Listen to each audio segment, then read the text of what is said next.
Hello my dear students, most welcome to physics class. आज के इस लेक्चर में बात करने जा रहे हैं त्वरण के बारे में। यानी ये जो टॉपिक है वो काइनेमेटिक्स की है, या तो मैं बोलूं कि एक सरल रेखा में गति के बारे में बात करने वाले हैं। तो यहाँ पे त्वरण क्या होता है, तो आप लोग देखे होंगे कि जब जो है से बाइक को चलाया जाता है तो बाइक में एक एक्सेलरेटर होता है। जब एक्सेलरेटर दिया जाता है तो उसकी स्पीड इंक्रीज करती है, जिसको बोलते हैं त्वरित हो रहा है। और फिर देखते हैं कि जब ब्रेक लगाते हैं तो उसकी स्पीड कम होने लगती है, जिसको बोलते हैं मंदित होना। तो यही क्या है, त्वरण है। इसी को क्या बोला जाता है, त्वरण बोला जाता है। यानी त्वरण का मतलब हो गया वेग में परिवर्तन होना। यानी वेग में परिवर्तन होना, वो भी किसके साथ, समय के साथ। तो उसी का जो दर होगा उसी के हिसाब से मेजरमेंट की जाएगी। यानी किसी वस्तु के वेग में परिवर्तन की समय दर निकालते हैं तो वही डिसाइड करता है त्वरण।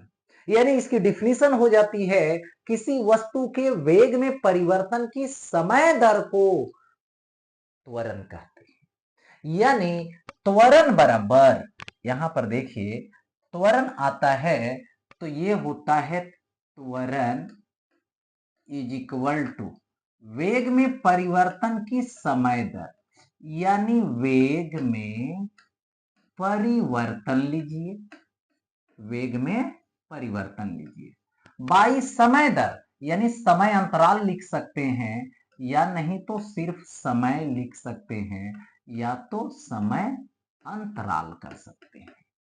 ओके, ये हो गया। यानी त्वरण जो होती है वो ए से निरूपित किया जाता है। और वेग में परिवर्तन मतलब अंतिम वेग और माइनस प्रारंभिक वेग। वेग सदिश राशि है तो यहां सदिश लगा दीजिए, क्योंकि ऐसे आप डायरेक्ट माइनस नहीं कर सकते हैं, क्योंकि सदिश का जो घटाव होता है वो सदिश विधि से ही हो, है ना, ज्यामितीय विधि से नहीं कर सकते हैं, इसलिए ऐसा। और बाई समय अंतराल तो T2 माइनस T1। तो ये देखिए सदिश आएगा और ये अदिश है, तो सदिश बाई अदिश एक सदिश होगा। यानी यहां पर त्वरण की जो दिशा होगी वो वेग में परिवर्तन की दिशा पर निर्भर करेगा। ओके, तो यही आ गया त्वरण यहां पे। यानी त्वरण बराबर वेग में परिवर्तन बाई समय अंतराल करनी है। अब देखिए त्वरण की बात करें तो त्वरण पे कमेंट कीजिए त्वरण है के बारे में। तो सबसे पहले त्वरण आया, तो त्वरण जो है वो जरा देख लें। सबसे पहले ये क्या है, सदिश राशि है। त्वरण कैसी राशि है, तो बोलना है सदिश राशि है। अब सदिश राशि है तो अब आता है इसका एसआई मात्रक। एसआई मात्रक आता है। तो एसआई जो मात्रक होता है, देखिए यहां से वेग में परिवर्तन यानी वेग माइनस वेग यानी वेग, तो मीटर प्रति सेकंड होगा और नीचे सेकंड होगा, तो इसको लिखेंगे मीटर पर सेकंड स्क्वायर। इसके बाद आता है यहां पे वीमा। क्या आता है, वीमा आता है। तो वीमा क्या होगा, तो वेग में परिवर्तन, वेग में परिवर्तन की बीमा यानी वेग की बीमा एल टी पे पावर -1, और नीचे आएगा टी, ऊपर चला जाएगा तो यहां पे इसका बीमा आएगा एल टी पे पावर -2। ओके, त्वरण जो है देखिए वेग में परिवर्तन पर निर्भर कर रहा है। तो वेग में परिवर्तन यानी सदिश का परिवर्तन लेना है। तो ये सदिश का जब परिवर्तन होता है, सदिश का जब घटाव निकालते हैं तो धनात्मक भी हो सकता है, ऋणात्मक भी हो सकता है और शून्य भी हो सकता है। तो जस्ट जो है से इसी लेक्चर में आगे बताने वाले हैं कि त्वरण जब धनात्मक होगी तो किस स्थिति में होगी, ऋणात्मक होगी तो किस स्थिति में ऋणात्मक माना जाएगा, और जीरो होगा तो किस कंडीशन होगी जिस समय त्वरण जीरो होगी यानी शून्य होगी। इसकी बात आगे करने वाले हैं इसी लेक्चर में। लास्ट तक बने रहिए, त्वरण को एकदम अच्छे से समझ जाइएगा, है ना। और इससे रिलेटेड जो भी बातें हैं सभी क्लियर हो जाएंगे। तो वीमा तो ये हो गया। अब आता है कि ये जो है क्या होगा, त्वरण शून्य या पॉजिटिव या नेगेटिव हो सकता है, यानी तीनों में कुछ भी हो सकता है। शून्य हो सकता है, या तो पॉजिटिव हो सकता है यानी धनात्मक हो सकता है, या तो ऋणात्मक हो सकता है। और ये जो ऋणात्मक होगा, ऋणात्मक त्वरण को ही मंदन कहते हैं, रिटार्डेशन कहते हैं। ओके, ऋणात्मक त्वरण को क्या कहते हैं, मंदन कहते हैं। तो ये चीजें हो गई। अब सबसे पहले त्वरण धनात्मक कब होगा, ऋणात्मक कब होगा, शून्य कब होगा, उससे पहले यहाँ पे त्वरण के प्रकार पे एक बार फोकस डालते हैं कि त्वरण की जो प्रकार होती है वो किस तरीके से होता है। तो सबसे पहले त्वरण जो आता है वो एक समान त्वरण है, यानी समान त्वरण है जिसको यूनिफॉर्म एक्सेलरेशन बोला जाता है। यानी कहने का मतलब हुआ कि किसी वस्तु का त्वरण यदि 4 मीटर पर सेकेंड स्क्वायर है तो हमेशा 4 मीटर पर सेकेंड स्क्वायर ही रह जाए, या तो 2 मीटर पर सेकेंड स्क्वायर है तो 2 मीटर ही पर सेकेंड स्क्वायर रह जाए। तो इसको बोला जाता है एक समान त्वरण। तो इसके लिए देखिए, सबसे पहले यहां पर बोला जाएगा कि बराबर समय अंतराल में यदि बराबर वेग में परिवर्तन एक ही दिशा में हो रहा है तो उसको बोला जा रहा है एक समान त्वरण। क्योंकि त्वरण जो है वो सदिश राशि है, इसके पास दिशा भी है और परिमाण भी है। दिशा भी नहीं बदलना चाहिए और परिमाण भी नहीं बदलना चाहिए। यदि एक समान चाहते हैं तो यदि दिशा बदल गई तो पर भी आ गया क्या, बदलने वाला आ गया। यदि परिमाण बदल गया फिर भी बदलने वाला। तो यहाँ पे एक समान होनी चाहिए। तो यहां पर सपोज कीजिए हमने वेग लिया, ओके, और इसके बाद हमने क्या लिया, यहाँ पे समय लिया। तो वेग हो गया, समय हो गया। वेग की बात की जाए तो यहाँ पे 2 मीटर प्रति सेकेंड, और टाइम कितना लेना है, 1 सेकेंड। फिर लेना है क्या चीज, 4 मीटर प्रति सेकेंड, टाइम कितना लेना है, 2 सेकेंड। फिर क्या लेनी है यहाँ पे, 6 मीटर प्रति सेकेंड, टाइम लेना है 3 सेकेंड। ओके, हो गया ऐसा। देखिए यहां पर वेग में परिवर्तन निकालिए, 4 माइनस 2 यानी 2। समय में अंतराल निकालिए, 2 सेकेंड माइनस 1 सेकेंड, 1 सेकेंड। तो क्या आएगा, 2/1 यानी 2 मीटर पर सेकेंड स्क्वायर। इसका निकालिए और इसका समय अंतराल निकाल के निकालिए, उतना ही आएगा। तो इसको बोला जा रहा है बराबर समय अंतराल में बराबर वेग में परिवर्तन हो रहा है, तो इसी को बोला जाएगा यहाँ पे एक समान त्वरण। ओके, अब आते हैं आगे। अब आता है यह समान त्वरण, नॉन यूनिफॉर्म एक्सेलरेशन, जिसको बोला जाएगा वेरिएबल यानी बदल जाए, या तो दिशा बदल जाए, ठीक है, या तो परिमाण बदल जाए, या तो दोनों बदल जाए। तो यहां पर सिंपल बोला जाता है कि किसी भी वस्तु के वेग में परिवर्तन हो रहा है बट बराबर समय अंतराल में बराबर नहीं हो रहा है। इक्वल समय अंतराल ले रहे हैं लेकिन वेग में परिवर्तन अनइक्वल हो जा रहा है। तो उस स्थिति में उस वस्तु के त्वरण को यह समान त्वरण कहते हैं। अब देखिए, जैसे हमने वेग लिया, तो वेग तो है, चलो ठीक है, अच्छी बात है। और हमने यह समय लिया, ओके, और यहां पर देखिए लिया मैं 2 मीटर पर सेकेंड, पहली वाली वेग। उस समय कितना है, 1 सेकेंड। फिर क्या लिया मैंने, 4 मीटर प्रति सेकेंड लिया, बट समय 2 सेकेंड क्या लिया। फिर हो गया यहाँ पे 8 मीटर पर सेकेंड, तो ये हो गया 3 सेकेंड। अभी देखिए 1 सेकेंड से 2 सेकेंड हुआ तो वेलोसिटी कितना हो गया, 2 मीटर से 4 मीटर पर सेकेंड, यानी दुगना। ठीक है, यहां पर हुआ मैंने 2 मीटर प्रति सेकेंड की वृद्धि हुई। लेकिन यहाँ पे जैसे ही 1 सेकेंड और बढ़ाएं तो इसकी जो वेग है वो 4 मीटर पर सेकेंड से 8 मीटर पर सेकेंड हो जाता है। यानी इस समय तो परिवर्तन हुआ 2 मीटर पर सेकेंड, लेकिन अबर परिवर्तन एक ही समय अंतराल ले रहे हैं, 1 सेकेंड ले रहे हैं, तो हो रहा है कितना, 4 मीटर से 8 मीटर पर सेकेंड, यानी 4 मीटर पर सेकेंड की वृद्धि हो जा रही है। मतलब अनइक्वल हो गया। स्टार्टिंग का 1 सेकेंड का अंतराल में 2 मीटर पर सेकेंड से वृद्धि हुई, 2 मीटर पर सेकेंड से परिवर्तन हुआ, लेकिन अगर 1 ही सेकेंड और लेते हैं तो 4 मीटर प्रति सेकेंड से बदल जा रहा है, यानी दर जो है बदल गया। ठीक है, यानी त्वरण बदल गया, इसलिए यह समान त्वरण माना जाएगा। अब आगे बढ़ते हैं। देखिए, अब आता है औसत त्वरण, जिसको बोला जाता है एवरेज एक्सेलरेशन। यह है क्या, किसी वस्तु के वेग में, यानी किसी वस्तु के कुल वेग में परिवर्तन और लगे कुल समय के अनुपात को औसत त्वरण कहते हैं। मतलब जो समय अंतराल दिया जाएगा उसमें कुल परिवर्तन कितना हो रहा है ये निकालेंगे और कुल समय से उसको डिवाइड कर देंगे। यानी यहां पे हम लिखूं औसत त्वरण यानी एवरेज एक्सीलरेशन, तो ये आएगा कुल वेग में परिवर्तन यानी डेल्टा भी और बाई डेल्टा टी।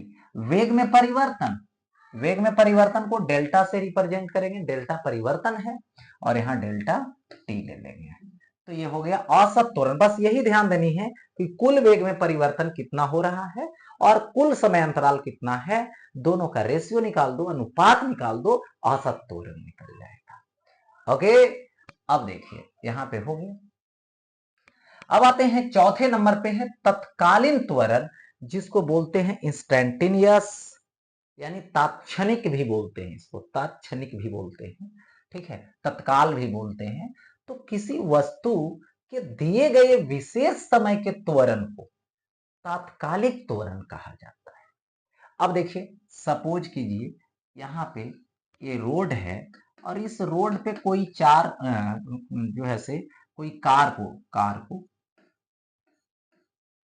को गति करवा रहा है। इस समय मान लो 1 सेकेंड है, तो 1 सेकेंड पर देखा गया तो इसकी त्वरण अभी जो है 2 मीटर पर सेकेंड स्क्वायर का है, तो खास त्वरण है। हो सकता है अगले सेकेंड में एक्सेलरेटर को चेंज कर दे या तो एक्सेलरेटर को स्टॉप कर दे। ठीक है, तो त्वरण नहीं होगा फिर, या नहीं तो बढ़ा दे एक्सेलरेटर। ठीक है, तो क्या होगा, यहां पर त्वरण बदल जाएगा। तो सपोज दैट फिर आया यहां पे, तो t इज इक्वल टू मान लो 4 सेकेंड पर देखा गया, तो इसकी जो त्वरण है ये मान लो 6 मीटर पर सेकेंड स्क्वायर हो गई। तो इसका मतलब ये क्या देखा जा रहा है, हर एक समय पे, हर एक सेकेंड पे अलग अलग आ रहा है। दैट मीन्स ये तात्क्षणिक है, अलग अलग समय बदलने से इसका बदल रहा है, नहीं भी बदल सकता है। तो बोलेंगे तत्कालिक जो त्वरण है वो सेम है, इक्वल है। तो वही खास समय में जो माना जाएगा, खास समय में जो दिखाया जाएगा, उसी को बोला जाएगा तत्कालीन त्वरण।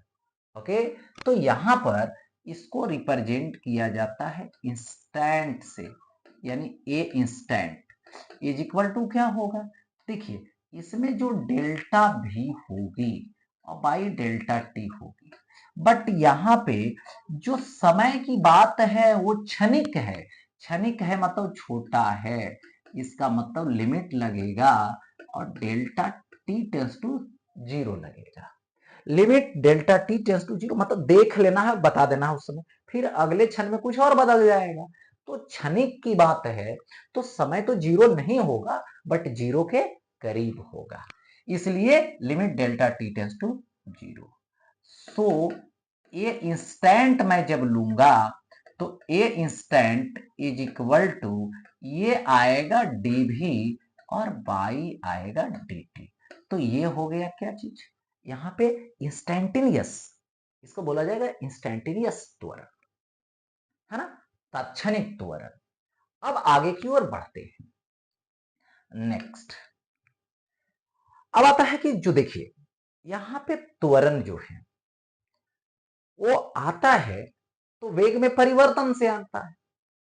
ठीक है, तो वेग में परिवर्तन होना दो तरीके से माना जाता है, क्योंकि वेग में दो चीजें होती है। देखिए यहां पर देखिए, तो वेग में परिवर्तन होना तो वेग में दो चीज होती है। क्या क्या होता है? एक होता है परिमाण और एक क्या होता है? तो दिशा होती है। तो देखिए, त्वरण की दो उपाय, या तो परिमाण बदल दो, या तो दिशा बदल दो, या तो फिर दोनों बदल दो। ठीक है, त्वरण होगा। और यदि न तो परिमाण बदल रहा है न तो दिशा बदल रहा है तो त्वरण नहीं बदल, क्या होगा? वेग का न तो परिमाण बदल रहा है न तो दिशा बदल रहा है, इसका मतलब त्वरण नहीं होगा। क्योंकि वेग में परिवर्तन आना चाहिए, तभी आप वेग में परिवर्तन की दर यानी वेग में परिवर्तन की समय दर निकाल पाएंगे, अन्यथा आप नहीं निकाल सकते हैं, जीरो हो जाएगा। तो ये दोनों, तो दोनों में से कोई एक चेंज हो, बदले, या तो दोनों बदल ले।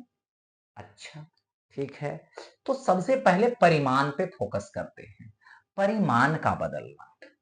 ओके, है ना? वेग का जो परिमाण है, तो परिमाण का बदलना दिखाते हैं। ठीक है, चेंज इन मैग्नीट्यूड इसको बोलते हैं। तो सबसे पहले देखिए, यहां पे पहली बार ये रोड है, देख रहे हैं, दिशा नहीं बदलनी चाहिए, तो इसमें हमने एक कार लिया, चलो अच्छी बात है, कार लिया, कार जा रहा है, सपोज दैट 2 मीटर पर सेकेंड से है और टाइम क्या है? अभी जीरो है। कार यहां पर आ गया,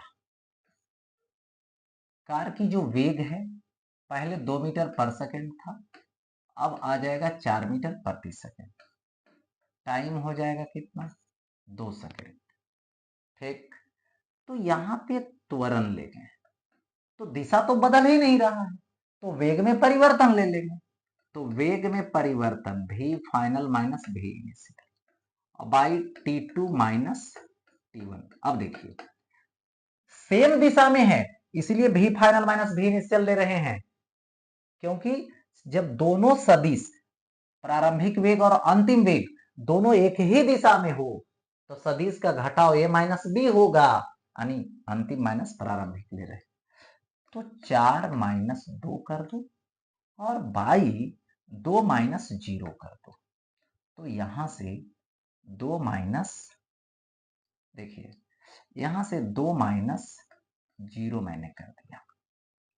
ओके, तो इसको क्या बोलिएगा? यहां पे आ जाएगा 4 माइनस 2 2 बाई 2, कट कर लीजिए, 1 आ जाएगा। तो ये आया प्लस में 1 मीटर पर सेकेंड स्क्वायर, यानी यहां पर देखिए धनात्मक आया। क्यों आया धनात्मक भाई? क्योंकि दिशा नहीं बदल रही है और परिमाण बढ़ रहा है। चाल क्या हो रहा है? बढ़ रहा है। तो इसको बोला जाएगा स्पीडिंग अप, यानी इस केस में क्या हुआ? एक्सेलरेटर देना। जब एक्सेलरेटर देता है तब ये बातें आती है। चलो ठीक, सेकेंड नंबर। अब आते हैं, देखो ये रोड है और इस रोड पे यहाँ पे टाइम अभी 0 लिए हैं और यहाँ पे टाइम फिर 2 सेकेंड लिए है। ओके, तो यहाँ पर जब कार की बात हुई, तो यहाँ पर जो कार है ये जा रहा है मान लो 6 मीटर पर सेकेंड से। ओके, और कार यहां पर पहुंच गया, कार यहां पे पहुंच गया, तो ई कितना हो गया यार? 2 मीटर पर सेकेंड हो गया। मतलब ब्रेक लगा दिया, ब्रेक लगा दिया माने स्पीडिंग डाउन हो गया। ठीक है, तब देखिए, तो यहां से त्वरण निकालेंगे, फाइनल माइनस इनिशियल ले लो, क्योंकि डायरेक्ट सबट्रैक्ट करेंगे, घटाएंगे, क्योंकि दिशा फिक्स है, दिशा में बदलाव नहीं आ रहा है। तो यहां से T2 माइनस T1, तो ये होगा 2 माइनस 6 बाई 2 माइनस 0, तो ये होगा माइनस 4 बाई 2। तो ए इज इक्वल टू माइनस आएगा 2 मीटर पर सेकेंड स्क्वायर। इसको क्या बोला जाएगा? तो यहां पर इसको बोलेंगे ऋणात्मक त्वरण, दैट मीन्स मंदन। यानी ऋणात्मक त्वरण को ही क्या बोलते हैं? मंदन बोलते हैं। ऋणात्मक त्वरण ही क्या है? मंदन है। ओके, अब आते हैं थर्ड नंबर पे। थर्ड नंबर में देखिए, अब यहाँ पे ये रोड है, रोड पे यहाँ पर कार जा रहा है और इस कार की वेग की दिशा तो बदल नहीं रही है, वेग की दिशा बदल नहीं रही। ओके, अब देखिए वेग की दिशा नहीं बदलेगी और यहाँ पे परिमाण अब आ गया 2 मीटर पर सेकंड, टाइम 0 है वेग का, और यहाँ पर आया तो इसका भी वैल्यू कितना है? 2 मीटर पर सेकंड है, यानी टाइम 2 सेकंड लिया गया। तो यहाँ पर बोला जा सकता है कि ना तो ब्रेक लगाया, ना तो एक्सेलरेटर दिया, ना तो डायरेक्शन बदला। ठीक, तो इस स्थिति में क्या होगा?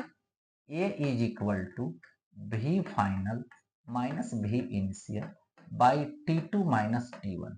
तो दोनों तो इक्वल है, दैट मीन्स शून्य हो जाएगा। तो ना तो मंदन हुआ ना तो त्वरण हुआ।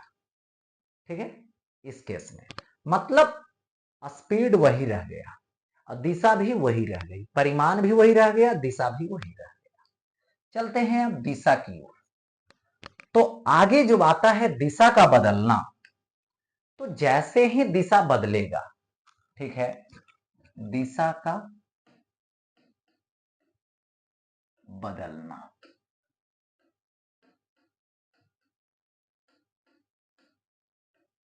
दिशा का बदलना।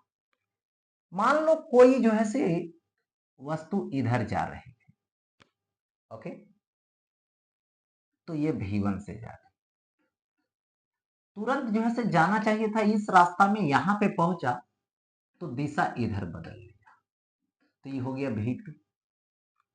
कितना से बदला? तो यहां पे थीटा से बदला। ओके, अब देखो, तो यहां पर क्या करनी है कि हमें जब त्वरण निकालनी है तो त्वरण A बराबर भी फाइनल माइनस भी इनिशियल बाई डेल्टा टी लेना होगा। यानी डेल्टा टी कहने का मतलब हुआ T2 माइनस T1 लेना होगा। ओके, यानी इसको ऐसे लिख सकते हो, डेल्टा भी बाई डेल्टा टी दे देंगे। ओके, अब यहां पर समझनी है ये चीजें कि ये तो आ गया, डेल्टा भी बाई डेल्टा टी दे दिया गया। ओके, अब यहां पर ये चीज है यदि, तो अब यहां पे यदि हम सॉल्व करें, ठीक है, तो क्या सॉल्व होगी? तो बात यहां पर ये आया कि चेंज इन वेलोसिटी यानी वेग में परिवर्तन निकालने। तो देखिए, पहली वाली वेग तो इधर की तरफ है V1, दूसरी वाली वेग इधर की तरफ है V2।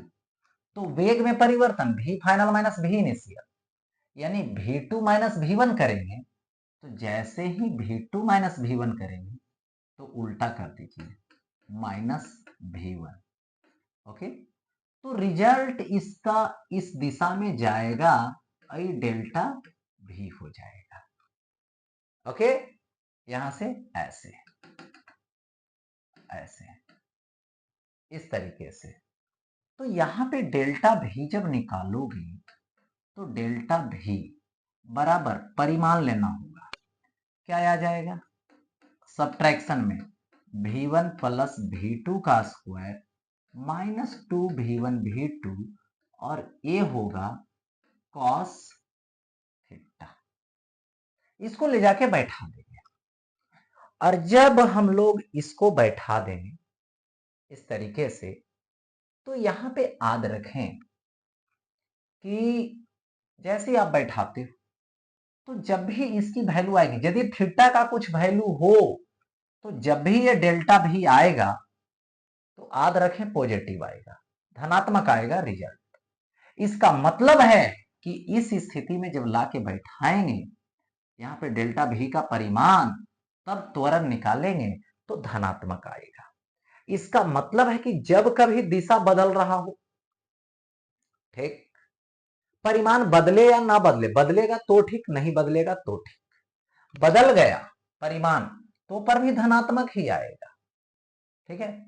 और यहां पे देख लिए, और नहीं तो दिशा सिर्फ बदले, परिमाण नहीं बदले तो पर भी धनात्मक ही आएगा। तो लेकिन निकालने का मेथड क्या लगाना है, वेग में परिवर्तन ये लगाना है। इसका मतलब है कि दिशा बदल रहा हो या फिर दिशा और परिमाण दोनों बदल रहा हो तो त्वरण जो है वो धनात्मक आएगा।